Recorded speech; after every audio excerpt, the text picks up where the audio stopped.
Craig Victor फेंटर का जन्म north Carolina में हुआ था। ये अमेरिकन साउथ की परंपराओं से भरी हुई दुनिया थी। उनका परिवार क्रिश्चियन था। क्रिश्चियनिटी उनकी जिंदगी में गहराई से बुनी हुई थी। बचपन से ही क्रेग का झुकाव आस्था की तरफ था। उन्हें खुद से बड़ी किसी चीज की सेवा करने का बुलावा सा महसूस होता था और इसी ने उन्हें कैथोलिक चर्च तक पहुंचाया। क्रेग का परिवार बहुत धार्मिक था। उन्होंने उनकी धार्मिक आकांक्षाओं का साथ दिया। वो पढ़ाई में बहुत तेज थे। उन्हें उनके तेज दिमाग और दयालु दिल के लिए जाना जाता था। इन खूबियों ने उन्हें चर्च में एक कुदरती लीडर बना दिया। उनका सफर उन्हें पादरी बनने तक ले गया। उन्हें कैथोलिक पादरी के रूप में नियुक्त किया गया। ये उनकी जिंदगी का एक बहुत बड़ा पड़ाव था। ये उनकी गहरी आस्था का प्रमाण था। वो ईश्वर का वचन लोगों तक पहुंचाने के लिए बेताब थे। वो दूसरों को उनके आध्यात्मिक रास्तों पर गाइडिंग करने के लिए समर्पित थे। फादर क्रेग फेंटर, जैसा कि अब उन्हें जाना जाता था, ने अपने पादरी कर्तव्यों को निभाना शुरू कर दिया। उन्होंने एक शिक्षक के रूप में अपनी भूमिका को अपनाया।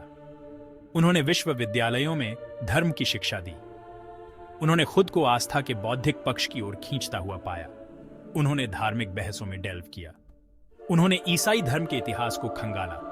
हालांकि जैसे जैसे उन्होंने खुद को अपनी पढ़ाई में डुबोया, उन्हें एक बेचैनी सी महसूस होने लगी। बाहर से सफल होने के बावजूद उन्हें अपने अंदर एक खालीपन महसूस होता था। वो जिन जवाबों को ढूंढ रहे थे वो उन्हें मिलते नहीं दिख रहे थे। कैथोलिक चर्च की व्यवस्थित दुनिया, जो कभी उनके सुकून का जरिया थी, अब उन्हें रिस्ट्रिक्टिव लगने लगी थी। जितना ज्यादा वो पढ़ते थे, उतना ही ज्यादा सवाल खड़े होते जाते थे। उनके मन में शक बढ़ता गया। फादर फेंटर ने संगीत में सांत्वना सौट की। वो एक गिफ्टेड पियानो वादक थे। संगीत हमेशा से ही उनके लिए एक सॉलिस रहा था।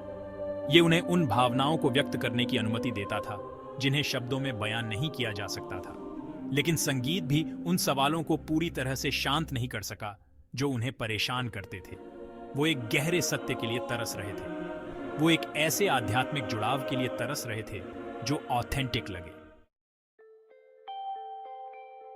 आध्यात्मिक पूर्णता की तलाश में फादर फेंटर अनएक्सपेक्टेड रास्तों पर निकल पड़े। उनका सामना कई धर्मों और दर्शनों से हुआ। वो पूर्वी धर्मों की ओर आकर्षित हुए। उन्होंने बौद्ध धर्म और हिंदू धर्म को एक्सप्लोर किया। उन्होंने सूफी संतों की शिक्षाओं का अध्ययन किया। उन्हें व्यक्तिगत अनुभव और ईश्वर से सीधे जुड़ाव पर उनके जोर से रेजोनेंस महसूस हुआ। उनका सफर इतना आसान नहीं था। उन्हें कैथोलिक चर्च के कुछ लोगों की आलोचना का सामना करना पड़ा। उन्हें सही रास्ते से भटकने वाला माना जाने लगा।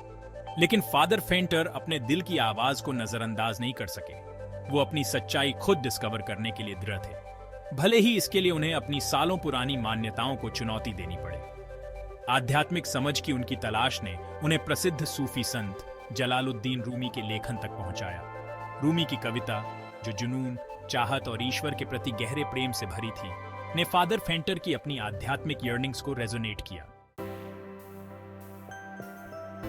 सेक्शन 4, एसिन सेलेबी बैरू, अ गाइडिंग लाइट। फादर फेंटर के सफर में सबसे अहम मुलाकातों में से एक थी एसिन सेलेबी बेरू से उनकी मुलाकात। वो रूमी की वंशज और सूफीवाद की एक सम्मानित विद्वान थी। उनकी मुलाकात एक टर्निंग पॉइंट साबित हुई। एसिन सेलेबी बेरू ने फादर फेंटर की तलाश की सिंसेरिटी को पहचाना। वो उनकी आध्यात्मिक गाइड बनी और उन्हें सूफी विचारधारा की डीपर लेयर्स से परिचित कराया।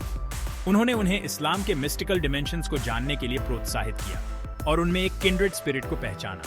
उन्होंने उनमें सच्चाई का सीकर देखा। उनका मार्गदर्शन अमूल्य था। उन्होंने इस्लामी शिक्षाओं की जटिलताओं को समझने में उनकी मदद की और उन्हें सवाल पूछने और अपनी शंकाओं को व्यक्त करने के लिए एक सेफ स्पेस प्रदान किया। उन्होंने उन पर कभी धर्म परिवर्तन का दबाव नहीं डाला, क्योंकि उनका मानना था कि सच्ची आस्था अंदर से आनी चाहिए।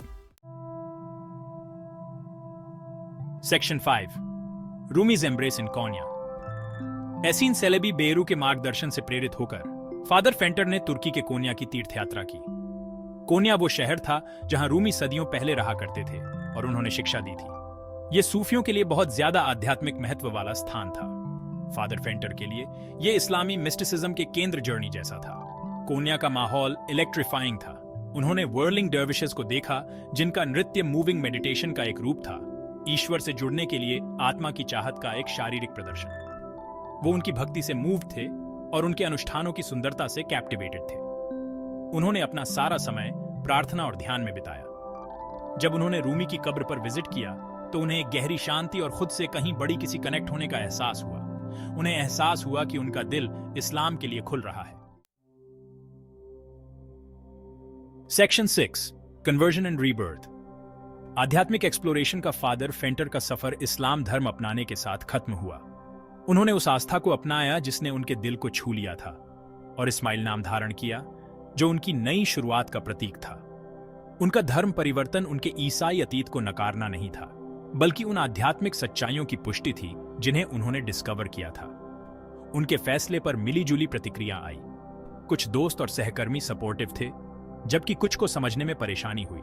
लेकिन इस्माइल को वो मिल गया था जिसकी उन्हें तलाश थी।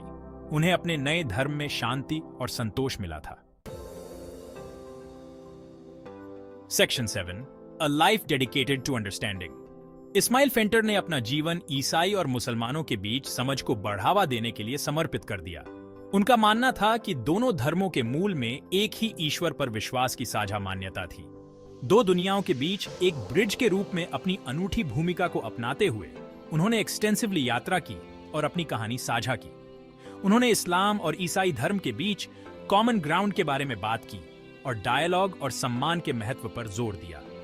उनका मानना था कि एक दूसरे की आस्था को समझकर लोग पूर्वाग्रह को दूर कर सकते हैं और शांति के ब्रिजेस बना सकते हैं। उनका सफर आस्था की ट्रांसफॉर्मेटिव पावर का प्रमाण था और एक रिमाइंडर था कि सच्चाई की तलाश अक्सर एक वाइंडिंग पैथ होती है जो हमें अनएक्सपेक्टेड डेस्टिनेशन तक ले जाती है।